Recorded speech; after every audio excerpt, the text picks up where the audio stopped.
L'École supérieure d'administration, d'économie, de journalisme et des métiers de l'audiovisuel ESAE offre de nouveaux challenges pour l'année universitaire 2023-2024. Étudiantes et étudiants, parents d'élèves nouveaux bacheliers, ESAE, c'est la garantie d'une formation de qualité à des conditions très avantageuses. À Gbedjromede, à Papa, à Boumekalavi et Parakou, inscrivez-vous en administration générale, administration du travail et de la sécurité sociale, trésor et finances publiques, impôts, diplomatie et relations internationales, journalisme et métiers de l'audiovisuel, gestion des marchés publics, planification et développement local, sciences économiques, sciences juridiques et toutes les filières des sciences de gestion. ESAE vous offre des bourses, demi-bourses et de réductions pour les premières inscriptions dans toutes ces filières. Waouh! En licence 1, 2 et 3 et en master, bénéficiez jusqu'à 50% de réduction sur tous nos sites. N'est-ce pas génial? Infoline. ESAE Gbedjromede, 3e rue à droite en quittant le carrefour Le Jador pour la BIBE Jéricho ou au plus 229 90 93 65 21 98 98 14 00 à Kpakpa au plus 229 52 88 33 33 à Boumekalavi au plus 229 52 88 44 44 Parakou au plus 229 52 46 12 12.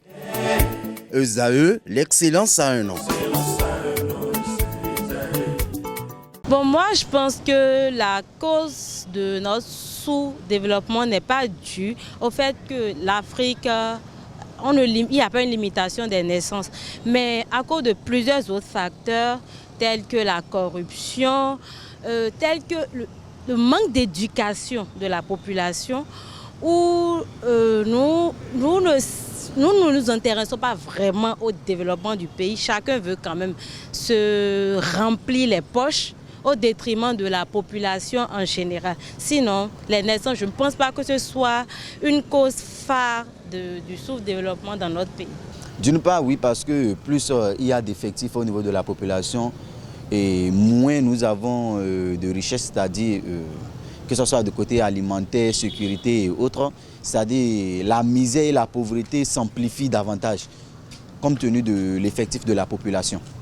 Mais dans le même temps, plus il y a d'effectifs, c'est-à-dire plus la population est élevée. Si chacun arrive à se spécialiser, je pense bien que ça peut également faire sortir le pays de la misère également. Moi, je ne partage pas cet avis des Occidentaux. Parce que ce n'est pas parce que l'Afrique a plus de monde que la pauvreté y règne. Non, ce n'est pas ça. On peut être une minorité et vivre dans la misère totale, mais on peut être aussi une grande majorité, on peut avoir le poids démographique et vivre encore très heureux. Le développement d'un pays ne dépend pas forcément de sa population ou bien de la démographie. Ça dépend plutôt de l'effort intellectuel de chacun. Si nous voulons nous baser simplement sur la démographie, je ne crois pas que ça pourrait arranger grand chose. C'est très important quand même à dire. Moi, je pense qu'il faut limiter les naissances parce que, bon, je prends un exemple simple. Si tu as assez d'enfants avec moins de ressources, c'est ça qui est à l'origine des cas de prostitution, de braquage et il y a même du phénomène actuel de cybercriminalité qu'il y a dans notre pays.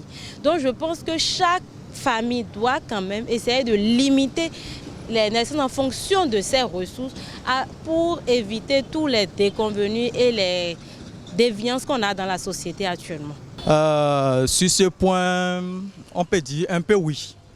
On peut limiter la naissance en fonction des ressources de la famille parce que nous n'allons pas accoucher seulement et ne pas prendre soin des enfants. Bon, cette question, oui, un peu. Si une famille ne peut pas entretenir 5 personnes, il est mieux de s'arrêter à 4 personnes. En tout cas, chaque famille devrait faire d'enfants en fonction de ses ressources.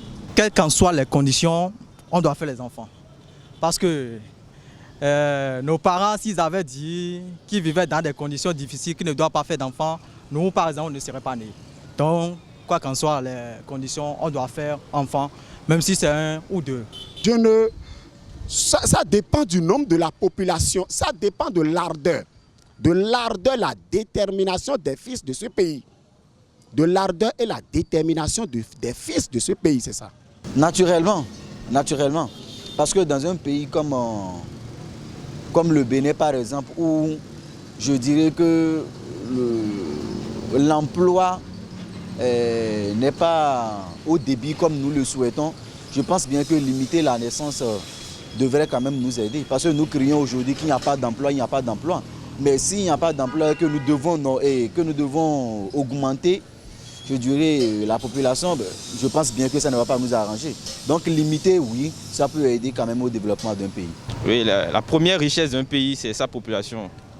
Et surtout sa jeunesse, donc oui, en quelque sorte, elle dépend de sa population. Et si on doit prendre même les richesses qui ne dépendent pas des populations, tout dépend aussi de ce que la population fait. Donc oui, la richesse d'un pays ne dépend pas de sa population, mais c'est sa population même, je dirais. Oui, cette théorie est vraie, mais pris dans le sens initial de notre débat, je ne pense pas que ce soit un truc pareil. Quand on dit que la richesse d'un pays dépend de sa population, c'est si la dite population œuvre chacun pour le développement de ce pays au détriment de nos intérêts personnels et égoïstes. Je pense que c'est plutôt ça qui fera de nous, voilà, on a assez de population et cela nous aide vraiment à pouvoir nous développer et tout.